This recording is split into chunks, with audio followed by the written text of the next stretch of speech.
अरे राम राम बे पोट्ट्यो, मी चाललो आहे शानूर. तर हे पाय, हे इथून लागते शानूरचा फाटा. हे शानूर धरण 9 किलोमीटर आहे म्हणते हे. तर चला, हा लागला रोड आपल्याला. तर सगळीकडे हिरवगार आहे पावसाच्या यानं. तर हे काय आहे बा, हे कटाई चालू आहे हो. तर हे पण घ्या कसं आहे, इकडे सगळीकडे केळीचीच लागवड आहे. हे आहे मंदिर बजरंगबलीचं.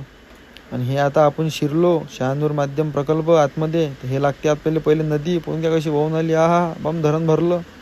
हे चाललं आता तिकडे नदीला भेटते हे पाणी सगळं आता. पाहून घ्या कसा नजारा आहे आणि इथं बनते म्हणते लाईट. इथून सगळं इकडे लाईट पुरते. आणि हे पहा, हे नाव कसं लिहिलं, बापरे शानूर. हा पहा, व्ह्यू काम खतरनाक दिसते. आपण वरतं आलेलो आहोत आता. पाहून घ्या वरतून काम खतरनाक दिसते राजू, पहा ना. अरे बापरे. आणि हे आहे ते धरण, पहा किती मोठं आहे. पंप भरलं म्हणते हे ताकदनं. हे पहा पाण्यात. अरे बापरे, फोर्स तो बा राजू. चला मग आता चाललो आपण. धन्यवाद, भेटू आता समोरच्या व्लॉगमध्ये.